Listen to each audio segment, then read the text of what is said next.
नमस्ते दोस्तों, यूथ पाठशाला में आपका स्वागत। राजनीति विज्ञान के अध्ययन में आज हम एक नए चैप्टर, एक नए अध्याय पर बात शुरू कर रहे हैं और प्रयास करेंगे कि अंत में चलते चलते इसके प्रश्नोत्तर तक हम बात कंप्लीट कर लें अपनी।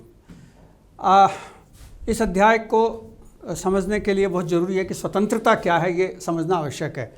हमने इससे पहले एक अध्याय पढ़ा था, अधिकारों की बात की थी, और अधिकारों में सर्वोपरि जो अधिकार है वो स्वतंत्रता का अधिकार है। प्राकृतिक जीवन से लेकर और आधुनिक जीवन तक पहुँचते पहुँचते मनुष्य अधिकारों की दृष्टि से अगर किसी को सर्वोच्च प्राथमिकता देता है तो वह स्वतंत्रता है। मनुष्य स्वतंत्र रूप से पैदा होता है, स्वतंत्र रूप से अपना जीवन यापन करना चाहता है और विकास करना चाहता है। तो बहुमूल्य अधिकार के रूप में, या बहुमूल्य क्या अमूल्य अधिकार के रूप में अगर कोई मनुष्य की ख्वाहिश है, इच्छा है, तो वह अधिकार ही है। तो स्वतंत्रता उसका सर्वोच्च अधिकार, और इस दृष्टि से आज हम एक एक करके इस पर बातचीत करेंगे। राजनीति विज्ञान में स्वतंत्रता का क्या महत्व है और इस चैप्टर में किन किन चीज़ों को शामिल करेंगे उस पर भी आप गौर कर लें। राजनीतिक विज्ञान की स्वतंत्रता के अध्ययन में स्वतंत्रता का अर्थ क्या है, उसकी अवधारणा, स्वतंत्रता की परिभाषा, उसके प्रकार और स्वतंत्रता के सिद्धांत, ये सारी चीज़ें हम इसमें एक एक करके शामिल करते चलेंगे। स्वतंत्रता की जो अवधारणा है, अगर हम उसकी बात करें तो ये बहुत महत्वपूर्ण अवधारणा, लोकतंत्र की दृष्टि से स्वतंत्रता सर्वाधिक महत्वपूर्ण अवधारणा के रूप में मानी जाती है।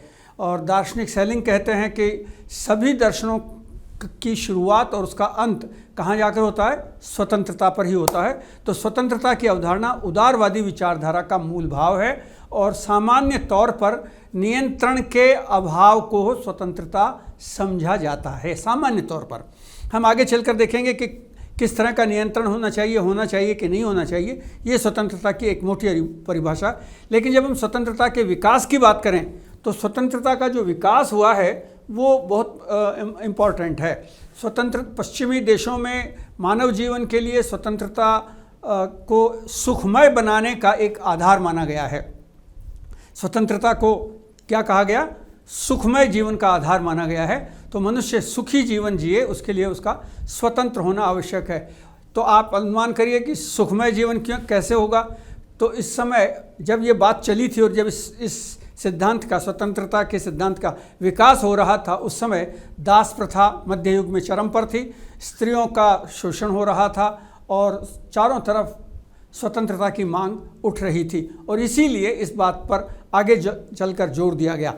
अब हम बात करते हैं स्वतंत्रता की विचारधाराओं की। प्रमुख विचारधाराएं क्या क्या हैं, तो इन पर हम एक एक करके बात करना शुरू करेंगे। स्वतंत्रता की अवधारणा को हमने समझने की कोशिश की है कि स्वतंत्रता को आधुनिक राजनीति विज्ञान में सबसे महत्वपूर्ण स्थान दिया गया और नियंत्रण के अभाव को स्वतंत्रता कहा गया। और स्वतंत्रता का जो विकास हुआ है वो प्रमुख रूप से हम इसके बारे में बात कर चुके हैं कि स्वतंत्रता का जो विकास हुआ है ये उतना ही पुराना है जितना मानव जीवन है। और वर्ग विशेष को समाप्त करने की जो भावना उठी थी वहीं से स्वतंत्रता की बात प्रमुख रूप से चली थी। तो जिन लोगों ने स्वतंत्रता के संबंध में विकास की अवधारणा को आगे बढ़ाया था, उन्होंने बाद में चलकर स्वतंत्रता की अनेक विचारधाराओं को भी जन्म दिया। उनमें एक विचारधारा जो सर्वाधिक महत्वपूर्ण है और वह विचारधारा है उदारवादी विचारधारा। स्वतंत्रता सर्वोच्च व्यक्तिगत मूल्य कहा गया है इसको। It is the highest individual value, सर्वोच्च महत्वपूर्ण है। और इसमें नकारात्मक स्वतंत्रता की बात नहीं है बल्कि सकारात्मक स्वतंत्रता को पसंद किया गया है। नेगेटिव तौर पर कोई भी बात इसमें स्वीकार नहीं की गई है। तो ये जो महत्वपूर्ण बात है इसको हमने समझा। स्वतंत्रता के विकास को प्रमुख विचारधाराओं की दृष्टि से देखिए तो ये समझ में भी बात आती है कि उदारवादी जो दृष्टिकोण है वो व्यक्तिगत मूल्यों पर बात करता है, और इसके बाद उदारवाद जो है उस समाजवादी विचारधारा की बात आती है, वो आत्मसंतुष्टि के लिए बात कहते हैं। अराजकतावादी जो लोग हैं वो स्वतंत्रता एक पूर्ण मूल्य इसकी बात करते हैं, और आदर्शवादी कहते हैं कि नैतिक आधार पर स्वतंत्रता के समर्थक हैं। और इसमें जो प्रमुख राइटर हैं वो ग्रीन, कांट, हीगल आदि लोग भी इसमें शामिल हैं। तो ये जो है इसी के क्रम में अगर आप आगे बढ़ेंगे तो समाजवादी विचारधारा के बाद, थोड़ा नीचे देखो भैया, समाजवादी विचारधारा के बाद फासीवादी, व्यक्तिवादी, आदर्शवादी विचारधारा, अराजकतावादी विचारधारा, उसके बाद व्यक्तिवादी विचारधारा, फिर फासीवादी विचारधारा, और फिर नारीवादी विचारधारा को इसमें शामिल किया गया है और मार्क्सवाद को भी इसमें शामिल किया गया है। इसका मतलब ये हुआ कि अलग अलग प्रकार के नज़रिए से हमने स्वतंत्रता को देखने की कोशिश की है, अलग अलग प्रकार से स्वतंत्रता को जांचने की कोशिश की है, समझने की कोशिश की है और किस तरह से इसको आगे बढ़ाया जा सकता है, इसको जांचने की कोशिश की है। फांसीवादी विचारधारा तो आप जानते हैं, फासिज्म का जो शब्द है वही अपने आप में तानाशाही का प्रतीक है। तो इसमें फासिज्म में व्यक्ति की स्वतंत्रता का कोई अर्थ नहीं होता है, राष्ट्र का नेता या जो तानाशाह होता है उसकी इच्छा ही सर्वोपरि होती है और व्यक्तिगत स्वतंत्रता का कोई अर्थ नहीं होता। परंपरावादी की बात करें तो परंपराओं में उत्तरदायित्वों के इच्छुक मान्यता को स्थान दिया गया है, रेस्पॉन्सिबिलिटीज और ट्रेडिशंस को महत्व दिया गया। फिर नारीवादी विचारधारा की बात करें तो ये नारीवादी विचारधारा तब आई थी जब पुरुषों ने सर्वोच्च सत्ता अपने हाथ में कब्जा ली, तो फिर ये विचारधारा पनपी कि महिलाओं को भी स्वतंत्रता दी जानी चाहिए। स्वतंत्रता केवल पुरुषोचित आचरण या गुण नहीं है, स्वतंत्रता महिलाओं के लिए भी उतनी ही महत्वपूर्ण है। और फिर एक आया मार्क्सवादी स्वतंत्रता। इसके दो अर्थ निकल कर सामने आए थे। मार्क्सवादी स्वतंत्रता को अगर हम बात करेंगे तो इसमें दो बातें सामने आई थी। एक बात आई थी इसमें कि जोर ज़बरदस्ती करने वाली सामाजिक संस्थाओं के ढांचे से मुक्ति। मार्क्सवाद तो कहता ही ये था कि ऐसी सोशल इंस्टीट्यूशंस नहीं होनी चाहिए जो व्यक्ति के विकास में बाधक बने, और ऐसी जो सामाजिक परिस्थितियां हैं उनका निर्माण करें जिससे मनुष्य की आवश्यकताओं की पूर्ति हो सके और मनुष्य जी सके, अच्छे ढंग से आगे बढ़ सके। तो ये जो विभिन्न विचारधाराएं थी, इन विचारधाराओं को हमने जानने की कोशिश की है। अलग अलग विचारधाराओं ने अलग अलग ढंग से बात की है, लेकिन अगर हम आधुनिक संदर्भ में किसी विचारधारा को महत्वपूर्ण मानते हैं तो वह है उदारवादी विचारधारा। स्वतंत्रता का अब बात करें कि स्वतंत्रता का अर्थ क्या होता है। अगर आप शब्दकोश पर जाएंगे तो स्वतंत्रता लिबर्टी शब्द का हिंदी रूपांतर, जो अंग्रेजी का एक शब्द है लिबर्टी, और इसकी उत्पत्ति जो लैटिन भाषा का शब्द है लिबर, उससे इसकी उत्पत्ति हुई और इसका अर्थ होता है बंधनों का अभाव। तो और स्वतंत्रता को अगर हिंदी में समझें तो स्वयं मानी अपना, और तंत्रता का अर्थ होता है शासन। तो स्वतंत्रता का मतलब अपने ऊपर अपना शासन, इसको स्वतंत्रता कहेंगे। और अगर हम लिबर्टी की बात करते हैं तो लिबरल एटीट्यूड की बात करें तो लिबर का मतलब होता है आज़ादी, स्वतंत्रता, यानी मनुष्य को हर प्रकार से, हर बंधन से मुक्ति मिले, वह स्वतंत्रता कहलाती है। तो स्वतंत्रता में क्या क्या महत्वपूर्ण बात है। स्वतंत्रता के अर्थ में अगर हम देखें तो स्वतंत्रता को सबसे पहले सत्ता और उसकी जो स्वच्छंदता है पारंपरिक तौर पर, उससे मुक्ति मिलनी चाहिए।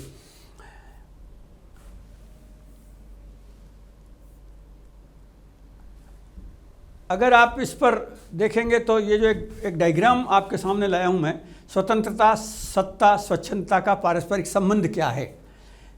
अगर हम इस पूरे रेफरेंस को समझें ढंग से तो ये बात समझ में आ जाएगी हमें कि सबसे इम्पॉर्टेंट चीज़ क्या है, सबसे महत्वपूर्ण है स्वतंत्रता। और इस स्वतंत्रता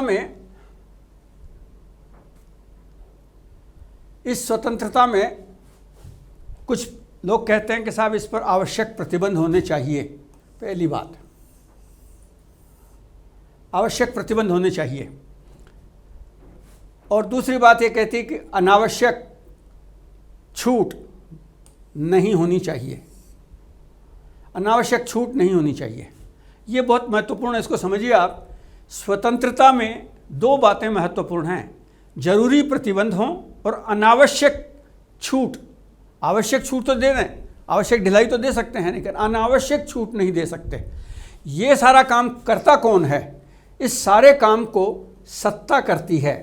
किसके सहायता से करती है सत्ता? कानून की सहायता से इस कार्य को करती है। सत्ता कानून बनाती है, कानून बनाकर मनुष्य पर आवश्यक प्रतिबंध लगाती है और मनुष्य को अनावश्यक जो छूट मिली हुई है, ढील मिली हुई है, उसको रोकती है। और इस तरह से कुल मिलाकर अगर आप समझें तो यह स्वच्छंदता पर अंकुश है। ये स्वच्छंदता पर अंकुश है, यानी इसमें आप स्वच्छंदता को अंकुश की बात कह रहे हैं। मत्स्य न्याय पर अंकुश है। मत्स्य न्याय का मतलब होता है ना, बड़ी मछली छोटी मछली को खा जाती है। तालाब में बड़ी मछली छोटी मछली को निगल जाती है। इस तरह की जो स्वच्छंदता, जो मत्स्य न्याय है, वह स्वतंत्रता का अर्थ नहीं है। फिर तो कोई जी ही नहीं सकता। स्वतंत्रता तो कहती है कि जीवो और जीने दो, यानी जो व्यक्ति खुद भी जिंदा रहें और दूसरों को भी जिंदा रहने दें। ये कब होगा? जब स्वतंत्रता पर निर्बाध स्वतंत्रता का अर्थ यह नहीं है कि आप अपनी स्वतंत्रता को इस सीमा तक भोगें कि दूसरे की स्वतंत्रता समाप्त हो जाए, इसलिए इसको लागू नहीं किया जा सकता या इसको अलाउ नहीं किया जा सकता है। तो ये ट्रायंगल को बहुत अच्छे से हमने समझने की कोशिश की। स्वतंत्रता किससे जुड़ी हुई है? सत्ता से जुड़ी है। सत्ता स्वच्छंदता को रोकती है और इस तरह इन दोनों के बीच में जो ट्रेडिशनल संबंध है, वो पारंपरिक संबंध इन दोनों के बीच में कहलाता है। अब बात आती है स्वतंत्रता के दो पक्ष हैं। स्वतंत्रता का एक पक्ष है नकारात्मक और दूसरा पक्ष है सकारात्मक। नकारात्मक स्वतंत्रता का क्या मतलब है? नकारात्मक स्वतंत्रता का अर्थ होता है बाहरी बाधाओं की अनुपस्थिति, और सकारात्मक का क्या संबंध है? रियल चॉइस का प्रावधान और मौजूदा बाधाओं को दूर करना। रियल चॉइस का प्रावधान होना, वास्तविक इच्छाओं की उपस्थिति होना, और जो बाधाएं हैं उनका दूर करना। अब नेगेटिव और पॉजिटिव को समझ लें हम। ये जो स्वतंत्रता का नेगेटिव स्वरूप है, नकारात्मक स्वरूप है स्वतंत्रता का, ये क्या है? नकारात्मक स्वरूप ये है कि आप स्वतंत्र रहकर दूसरे लोगों के हितों पर, दूसरे लोगों की स्वतंत्रता पर अंकुश नहीं पैदा कर सकते हैं। आप समाज में रहकर, राष्ट्र में रहकर, परिवार में रहकर ऐसा काम नहीं कर सकते हैं जिससे दूसरों के हितों पर या दूसरों के प्रभावों पर प्रतिकूल प्रभाव पड़ता हो। आप इसका उल्टा कर लीजिए, दूसरे लोग ऐसा काम नहीं कर सकते हैं जिससे आपकी स्वतंत्रता प्रभावित होती हो। आपकी क्या? लिखने की स्वतंत्रता, बोलने की स्वतंत्रता, भाषण देने की स्वतंत्रता, चुनाव लड़ने की स्वतंत्रता, खाने पीने की स्वतंत्रता, रोजगार करने की स्वतंत्रता, देश में घूमने की स्वतंत्रता, कई तरह की स्वतंत्रताएं हैं। इन सारी स्वतंत्रताओं पर नकारात्मक प्रभाव नहीं पड़ना चाहिए, न आप पर पड़े और न आपके द्वारा किसी दूसरे पर पड़े। यह है नकारात्मक स्वतंत्रता। दूसरा सकारात्मक स्वतंत्रता, यानी रियल चॉइस क्या है हमारी, वास्तविक इच्छा क्या है। हमको वास्तविक इच्छा है कि हम शांति से जीना चाहते हैं। भाई मैं शांतिपूर्वक पढ़ना चाहता हूँ, शांतिपूर्वक विकास करना चाहता हूँ, मैं शांतिपूर्वक अपना रोजगार करना चाहता हूँ। तो ऐसे अवसर मिलें, सकारात्मक रूप से ऐसे अवसर मिले, और अगर कोई बाधाएं हैं तो उन बाधाओं को दूर किया जाना चाहिए। अगर किसी भी तरह की बाधा, कई तरह की हो सकती है, समाज निर्मित, राष्ट्र निर्मित, पड़ोसियों से निर्मित, सरकार के द्वारा, खुद के द्वारा निर्मित, किसी भी तरह की अगर कोई बाधा है स्वतंत्रता में, तो उस बाधा को हटाया जाना चाहिए। यह सकारात्मक स्वतंत्रता कहलाती है। तो इस तरह से हमने स्वतंत्रता के दोनों रूपों को समझने की कोशिश की है। इस स्वतंत्रता का नकारात्मक स्वरूप क्या होता है और स्वतंत्रता का सकारात्मक पक्ष क्या होता है। अब बात करते हैं स्वतंत्रता की प्रकृति की। स्वतंत्रता की प्रकृति जो है ये बहुत इंपॉर्टेंट है। नेचर ऑफ लिबर्टी, स्वतंत्रता की प्रकृति। स्वतंत्रता की प्रकृति में दो तरह की बातें शामिल हैं, एक मानव के गुण और दूसरा मानव की स्थिति। आप समझ लें बात को ढंग से। मानव के गुण, ये क्या चीज़ है? मनुष्य के गुण। ये जो मनुष्य के गुण हैं ये किससे डेवलप होते हैं? मनुष्य में जो गुण आते हैं वो किसके कारण आते हैं? मनुष्य में गुण स्वतंत्रता के कारण पैदा होते हैं। तो लेकिन मनुष्य में इनबिल्ट बहुत सारे गुण होते हैं। प्रकृति से, जन्म से बहुत सारे गुण बहुत सारे लोगों में, आप में, मुझ में, समाज के हर व्यक्ति में ये गुण मौजूद हैं जो जन्मजात हैं। और इन जन्मजात गुणों के उन्नयन में कौन सहयोगी बनता है? स्वतंत्रता सहयोगी बनती है। तो इसको समझ लीजिए अच्छे तरह से। स्वतंत्रता मानव गुण के रूप में आवश्यक है और इसके लिए जो जन्मजात गुण हैं हमारे, उनको हम स्वतंत्रता से विकसित कर सकते हैं। और साथ ही साथ ये भी ज़रूरी है कि अगर स्वतंत्र हमारे पास गुण नहीं हैं तो स्वतंत्र परिस्थितियों में हम गुणों का अर्जन कर सकते हैं। We can acquire the traits, हम नए गुण भी प्राप्त कर सकते हैं अगर हम स्वतंत्र हैं, पहली बात। अब वो जो नए गुण कैसे प्राप्त करेंगे वह है दूसरी पोजीशन, और वह पोजीशन है मानव की स्थिति। मानव की स्थिति, मनुष्य किस स्थिति में रह रहा है। अगर आप गुलाम हैं तो आपको स्वतंत्रता का एहसास भी नहीं होगा और तब आप में गुणों का विकास भी नहीं होगा। तो स्वतंत्रता के लिए मानव की स्थिति अच्छी होनी चाहिए, बेहतर मानव जीवन हो, बेहतर सामाजिक परिस्थितियां हों, समानता के समान अवसर हों, ये बहुत सारी चीज़ें इसमें शामिल हैं। तो इस दृष्टि से स्वतंत्रता के दो रूप हो गए। स्वतंत्रता के जो प्रभाव हैं वो मानव गुण और मानव स्थिति दोनों से मिलकर के और ये आगे बढ़ता है, और इस प्रकार ये स्वतंत्रता की प्रकृति कहलाती है। अब आते हैं स्वतंत्रता के प्रकार क्या क्या हैं। तो यहाँ हमने एक पूरा चार्ट आपके सामने लगाया है और इस चार्ट से आप अच्छे ढंग से समझ जाएंगे। इस चार्ट में हमने 1, 2, 3, 4, 5 और 6 प्रकार की स्वतंत्रताओं का जिक्र किया है और उसके बाद उनको डिटेलिंग करने की कोशिश की है। सबसे पहली बात आती है नैसर्गिक या प्राकृतिक स्वतंत्रता। ये बहुत इंपॉर्टेंट है और ये जैसे मैंने शुरू में कहा था आपसे, प्रत्येक मनुष्य नैसर्गिक रूप से अपने आप स्वतंत्र रूप से, प्राकृतिक रूप से स्वतंत्र पैदा होता है। जब मनुष्य जन्म लेता है ना, तब किसी भी प्रकार का उस पर अंकुश नहीं होता है, किसी भी प्रकार की रोक टोक नहीं होती है। तो फिर वो कहाँ से आती है? वो समाज से, राज्य से, राष्ट्र से, परिवार से, यानी परिस्थिति जन्य स्थितियाँ होती हैं। मनुष्य जब जन्म लेता है, हम सब प्राकृतिक रूप से जब हम सब ने जन्म लिया है तो स्वतंत्र रूप से जन्म लिया, लेकिन जिन परिस्थितियों में रहे, जिस समाज में रहे, जिस राष्ट्र में रहे, जिस देश में रहे, उस तरह के प्रतिबंधों के कारण हमारी स्वतंत्रता पर अंकुश लगा है। तो हम उसकी बात नहीं कर रहे हैं, हम बात कर रहे हैं नैसर्गिक स्वतंत्रता की। और नैसर्गिक स्वतंत्रता का अर्थ क्या होता है? अगर हम डिटेलिंग चलें आगे तो उसका सीधा मतलब है प्रतिबंधों का अभाव। प्रतिबंधों का अभाव होगा तो नैसर्गिक स्वतंत्रता अपने आप विकसित होती चली जाएगी। इससे क्या फ़ायदा होगा? अगर प्रतिबंध नहीं होंगे तो इससे फ़ायदा होगा प्रत्येक मनुष्य विवेकशील बनेगा। अगर स्वतंत्रता है अच्छे प्रभावशाली ढंग से तो मनुष्य के विवेक का उदय होगा, यानी बुद्धि का विकास होगा। और इस बात का समर्थन करने वाले कौन लोग थे? तो वो आपको अच्छी तरह याद रह जाना चाहिए। हॉब्स, रूसो, स्पेंसर और हेक्सले, ये जो हैं ये इसको डेवलप करने वाले लोग थे। तो ये हमने स्वतंत्रता का पहला प्रकार पढ़ा। उसके बाद दूसरा आता है स्वतंत्रता के प्रकार में सामाजिक और नागरिक स्वतंत्रता। ये जो सामाजिक नागरिक स्वतंत्रता है ये आज के ज़माने की सर्वाधिक महत्वपूर्ण स्वतंत्रता है और इसी से डेवलप हुई आगे चल करके राजनीतिक स्वतंत्रता, राष्ट्रीय स्वतंत्रता और आर्थिक स्वतंत्रता, ये तीनों इन्हीं का विकास कहलाती हैं। लेकिन सामाजिक स्वतंत्रता या नागरिक के रूप में हमारे पास क्या स्वतंत्रता है, इसमें क्या क्या बातें महत्वपूर्ण हैं? पहली बात, इस पर सबसे इम्पोर्टेंट बात है, यह स्वतंत्रता हमें निर्बाध रूप से आगे बढ़ने का मौका नहीं देती है, यानी बिना बाधा के। ये कहती है, नागरिक स्वतंत्रता कहती है कि युक्ति युक्त प्रतिबंध होने चाहिए, यानी उपयुक्त प्रतिबंध जरूर आवश्यक हैं।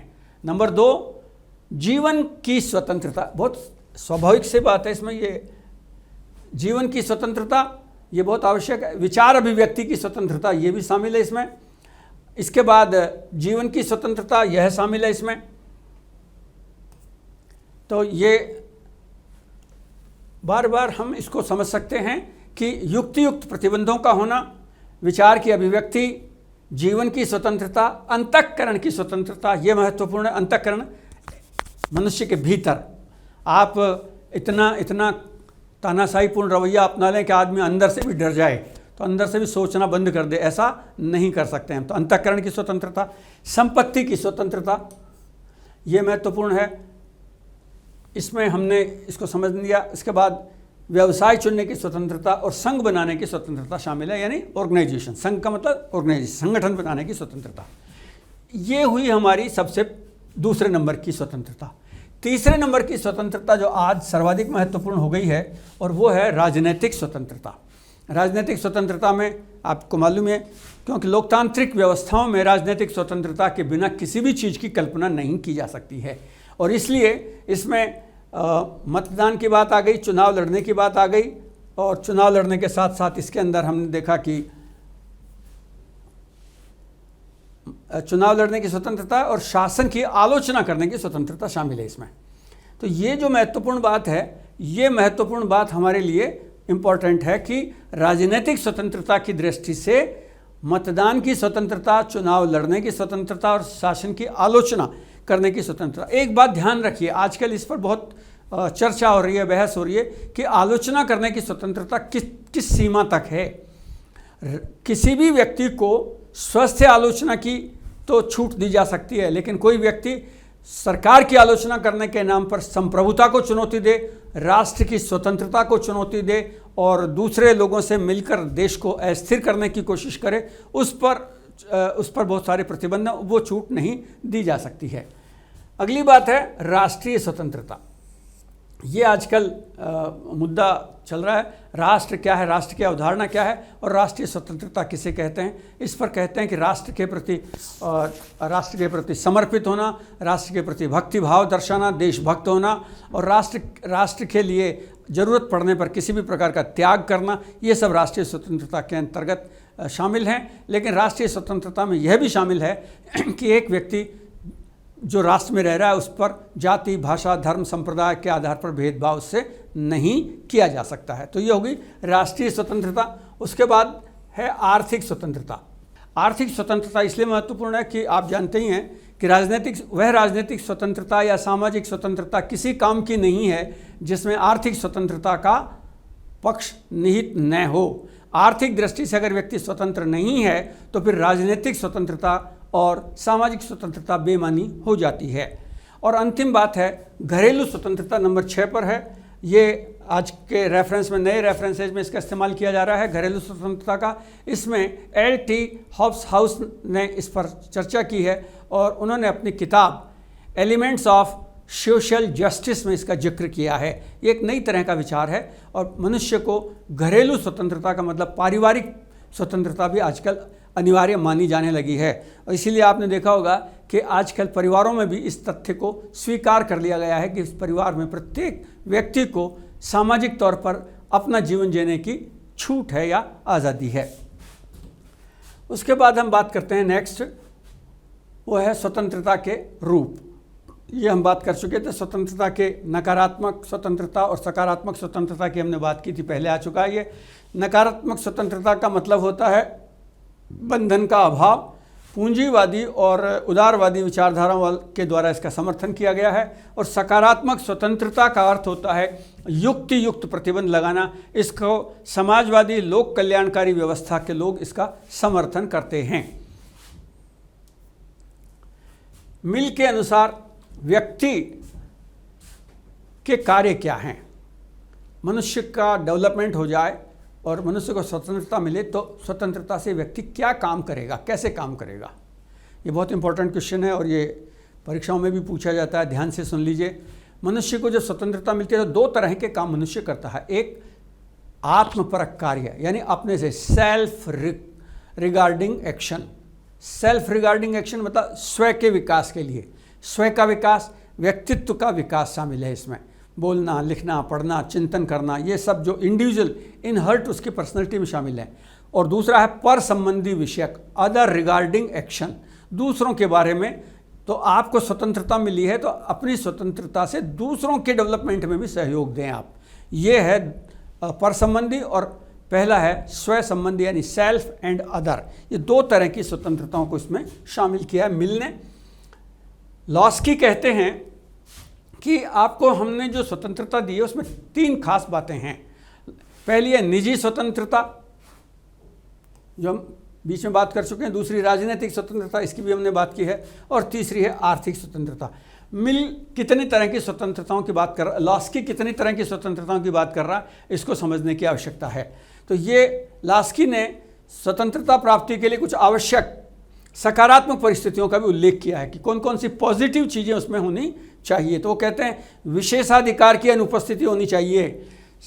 ध्यान रखिएगा, अगर किसी के पास भी विशेषाधिकार है, एक समूह है, उस समूह में 2 व्यक्तियों के पास विशेषाधिकार हैं और 4 के पास नहीं हैं, तो फिर यह सामान्य रूप से सार्वजनिक रूप से स्वतंत्रता नहीं है। दूसरी बात, अधिकारों की अनुपस्थिति। विशेष अधिकार किसी के पास, अधिकारों की अनुपस्थिति नहीं होनी चाहिए। सभी के पास समान अधिकार होने चाहिए। ऐसी स्वतंत्रता नहीं हो सकती है जहां लोगों के पास किसी तरह के अधिकार न हों। 2 बात अलग अलग है, ध्यान से समझ लें। विशेषाधिकार नहीं होने चाहिए लेकिन अधिकार होने चाहिए। स्वतंत्रता का अर्थ समझ लें, विशेषाधिकारों का खंडन और अधिकारों का मंडन। और तीसरी बात है जिम्मेदार सरकार, रेस्पॉन्सिबल गवर्नमेंट होनी चाहिए। सरकार अपनी जिम्मेदारी से भागे नहीं। सरकार ये कह देगा हमको पता नहीं है, आपके पास स्वतंत्रता, हम नहीं जानते, तो इसको स्वीकार नहीं किया जा सकता। ये लॉस्की ने बात हमें समझाई है। अब बात आती है तात्विक सकारात्मक स्वतंत्रता क्या होती है और उसके कौन कौन समर्थक रहे हैं। तात्विक स्वतंत्रता की जब हम बात करते हैं तो अटलांटिका जो चार्टर अमेरिका में फ्रेडरिक रूजवेल्ट ने जब तैयार किया था तो उसमें 4 प्रकार की स्वतंत्रताओं पर उन्होंने जोर दिया था। 4 टाइप ऑफ लिबर्टी, 4 प्रकार की। पहली, अभिव्यक्ति की स्वतंत्रता। अभिव्यक्ति यानी भाषण देने की, विचारों को व्यक्त करने की। अभिव्यक्ति किसी भी रूप में हो सकती है, शब्दों में भी, लिखित और मौखिक हो सकती है, एक्शन में हो सकती है, कार्य में हो सकती है, किसी भी प्रकार से आपकी अभिव्यक्ति हो सकती है। अभिव्यक्ति के बहुत सारे रूप हैं। अभिव्यक्ति चित्रकला बना रहे हैं, ये भी एक अभिव्यक्ति है। आप कार्टून बना रहे हैं, ये भी एक अभिव्यक्ति है। आप गाना बना रहे हैं, गीत गा रहे हैं, ये भी एक अभिव्यक्ति। अभिव्यक्ति के कई रूप हैं और उन सारे स्वरूपों में मौलिक अभिव्यक्ति हो या किसी दूसरे रूप में हो, उन अभिव्यक्तियों में स्वतंत्रता का होना नितांत आवश्यक है। दूसरा है उपासना की स्वतंत्रता। उपासना यानी धार्मिक है। आप किसी भी तरह की उपासना कर सकते हैं, किसी भी धर्म का अनुसरण कर सकते हैं। आप मौन रहकर, बैठकर, पढ़कर, मंदिर जाकर, गिरजा, मंदिर, मस्जिद कहीं जाकर आप उपासना कर सकते हैं और न करना चाहें तो भी आपको कोई रोकने वाला नहीं है। तीसरा है भय से स्वतंत्रता। आपको किसी भी प्रकार से का भय नहीं होना चाहिए, उससे रोका नहीं जा सकता। भय की स्वतंत्रता, आप अगर कोई भय है, आप किसी चीज़ से डरे हुए हैं आप, तो फिर वह स्वतंत्रता आपकी समाप्त हो जाएगी। तो वो डर नहीं होना चाहिए। और अभाव से स्वतंत्रता, ये बहुत महत्वपूर्ण है। अभाव से स्वतंत्रता का मतलब है कि अगर अभाव है किसी वस्तु का तो फिर स्वतंत्र नहीं आप। भोजन का अभाव है, भूखे हैं, वस्त्र नहीं है, आवास नहीं है, रोजगार नहीं है, तो ये सब चीज़ें नहीं है, तो फिर आप स्वतंत्रता आपकी प्रभावित होकर रहेगी। रूजवेल्ट भी यही कहते हैं कि आर्थिक सुरक्षा स्वाधीनता के बिना व्यक्ति को सच्ची स्वतंत्रता नहीं मिल सकती है। रूजवेल्ट की बात ये बहुत महत्वपूर्ण है। रूजवेल्ट कहते हैं कि अगर आप स्वतंत्र रहना चाहते हैं तो आर्थिक सुरक्षा और स्वाधीनता का होना जरूरी है। यहाँ अमर्त्य सेन भी कल्याणकारी अर्थशास्त्र की बात करते हैं।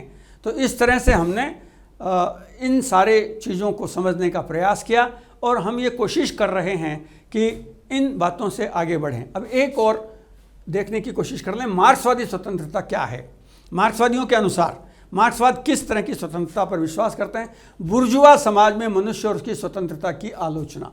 वो कहते हैं कि जो ट्रेडिशनल बुर्जुआ समाज है, परंपरावादी समाज है, रूढ़िवादी समाज है, वो उस तरह की आज़ादी नहीं चाहिए मनुष्य को, जहाँ पर कुछ लोग धनवान बन जाएं बाकी लोग गरीब रह जाएं। ऐसी स्वतंत्रता का किसी मतलब नहीं है।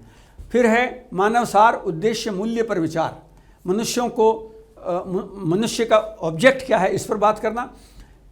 ये स्वतंत्रता का अर्थ क्या है। मार्क्सवाद उसको कहता है कि स्वतंत्रता का अर्थ है सभी लोगों को समान रूप से काम करने का अवसर मिलना। अलग अलग ढंग से बात कर रहे हैं लोग। मार्क्सवादी चिंतन बहुत महत्वपूर्ण रहा था और इसने राजनीतिक व्यवस्था और चिंतन को बहुत ज़बरदस्त ढंग से प्रभावित भी किया था। स्वतंत्रता के प्रॉक्सिस और उद्देश्यपूर्ण सामाजिक गतिबद्धता को बनाया था उन्होंने। एक वर्ग की अवधारणा के रूप में उसको स्वतंत्रता को देखा था और स्वतंत्रता कहाँ और कैसे है इसको भी उन्होंने व्याख्या की थी। तो ये हमने मार्क्सवाद पर चर्चा की और मार्क्सवाद के इन सिद्धांतों पर बात करने की कोशिश की है। तो अभी बात कर रहे हैं हम आगे स्वतंत्रता की सुरक्षा के उपाय।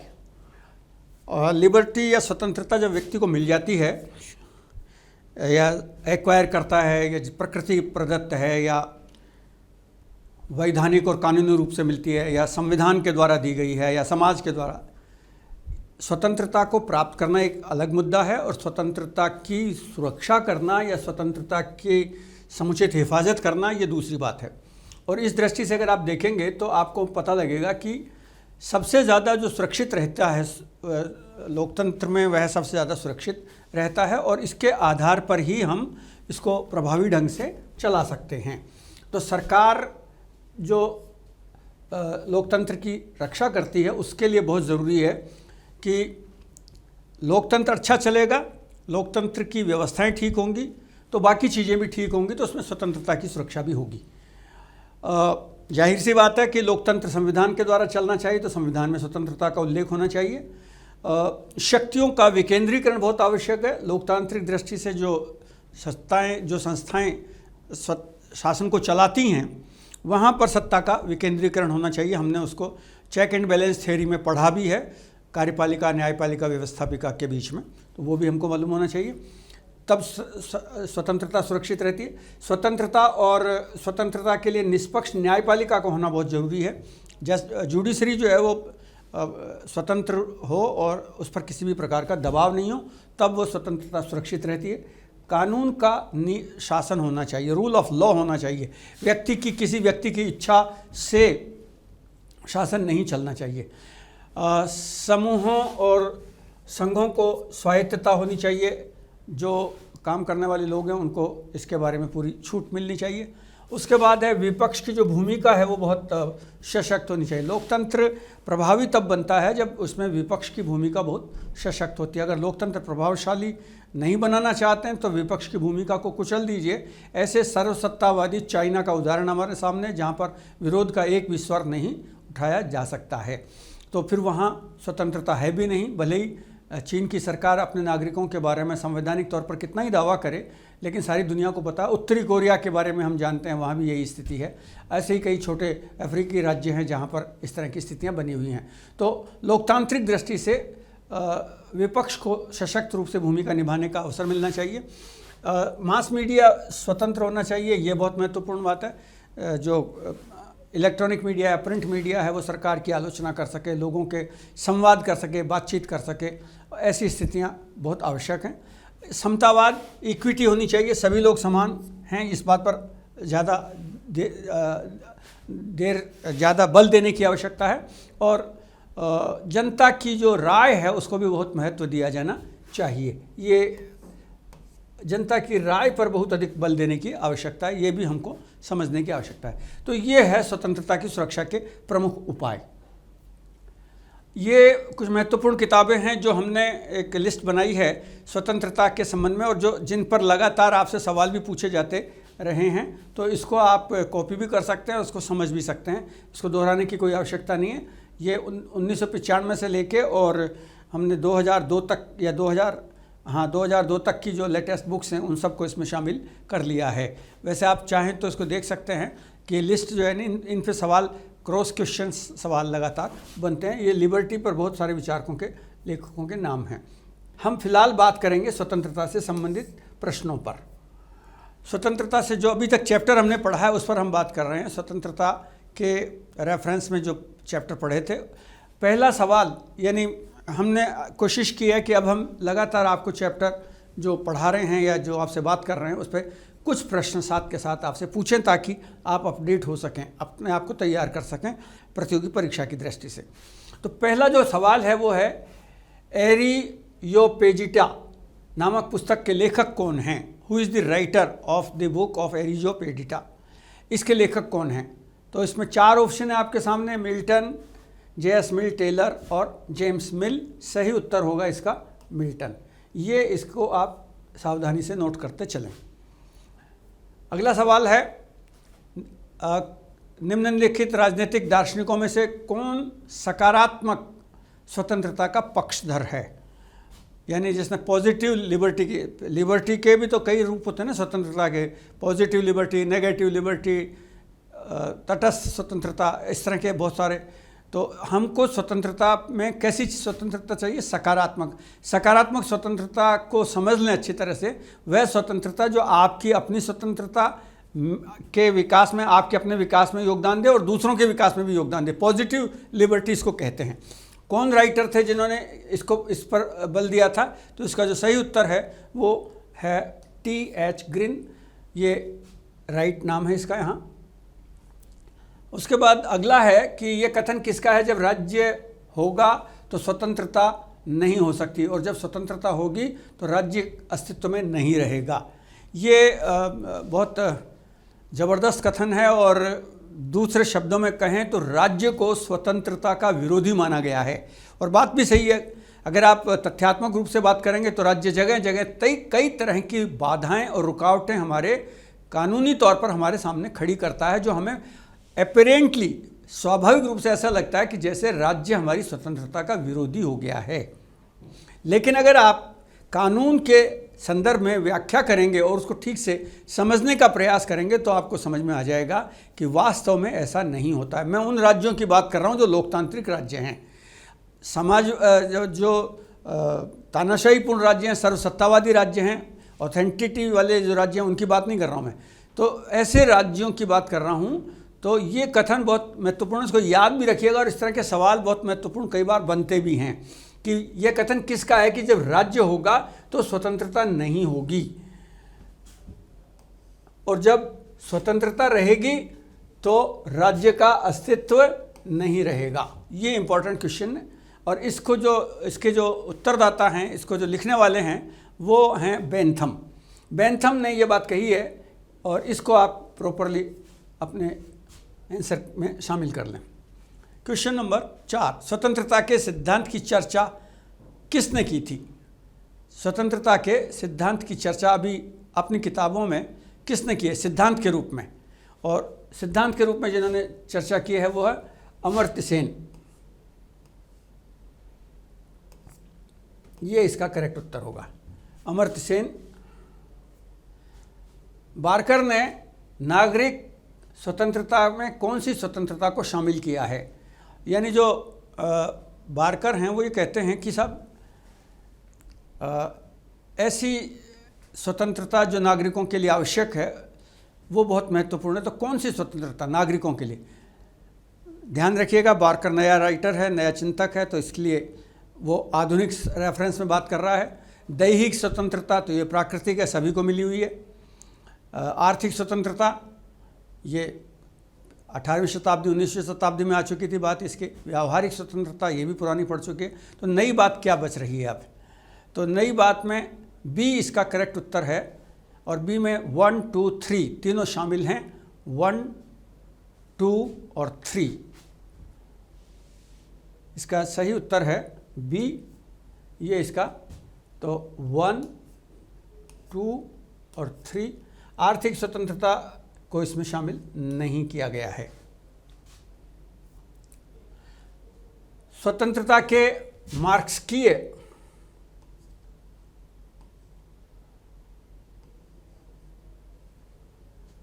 स्वतंत्रता के मार्क्सीय संकल्पना क्या है, मार्क्सवादी संकल्पना क्या है, इसको हम देखें तो सबसे पहले है विच्छिन्नता का अंत कर देना, दूसरा है मानवीय रचना धर्मिता की अभिव्यक्ति, तीसरा है विचारधारा के प्रति निष्ठा और चौथा है आत्मशुद्धि। तो ये 4 इसमें उन्होंने बातें कही थी और इसका जो करेक्ट उत्तर है वो आप समझ लें। केवल एक ही बात करें कि यानी जो विभिन्नता है और विभिन्न प्रकार से जो करेक्ट ए जो है वो इसका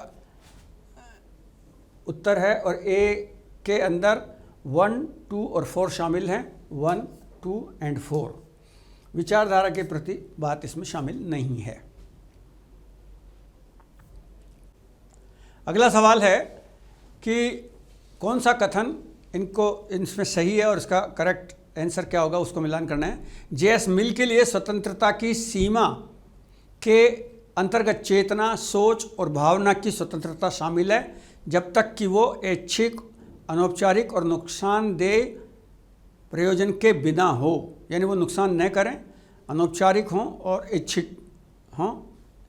और दूसरा है कि स्वतंत्र सामाजिक व्यवस्था को नैसर्गिक अधिकारों के सिद्धांतों से निवेदन के बिना उपयोगितावादी आधारों पर न्यायोचित ठहराया जा सकता है। तो इसमें जो उत्तर है उसको आपको तलाश करना है कि तो उत्तर में दोनों, पहला ही बात सही है, ए सही है, इसका उत्तर दोनों सही हैं और आर की व्याख्या सही है। क्वेश्चन नंबर 8, निम्नलिखित में से किसने कहा है कि नकारात्मक स्वतंत्रता सकारात्मक स्वतंत्रता से उच्च होती है?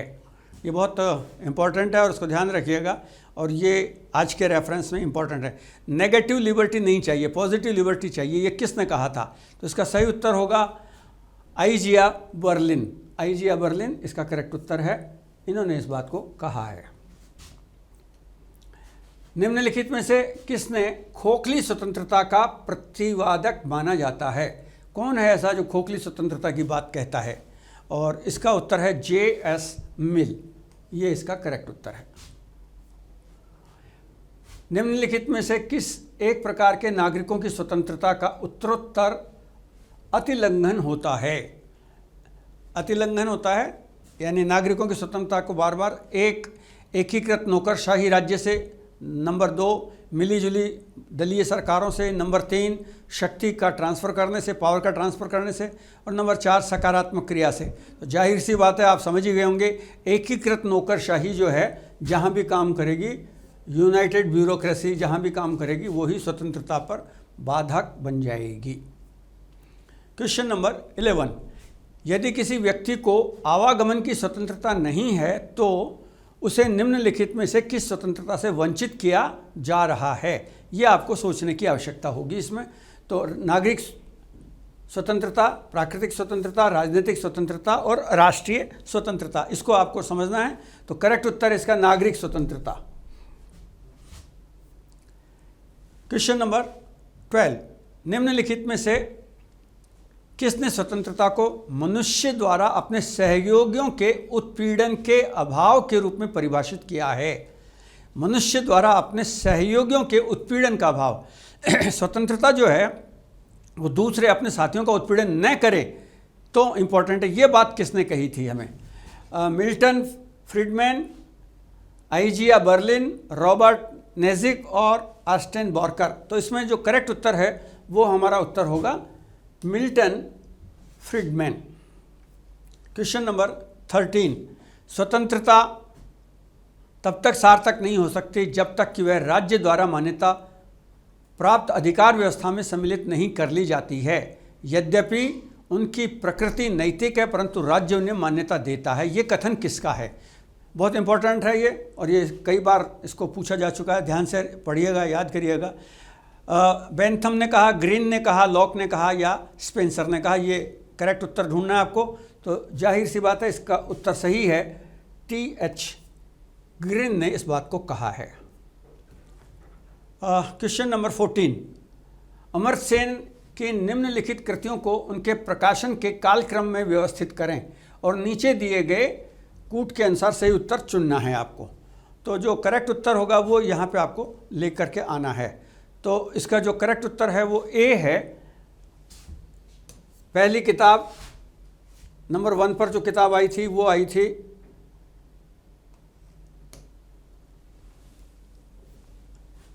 चौथे नंबर वाली, फिर दूसरे नंबर वाली किताब नंबर 2 पर,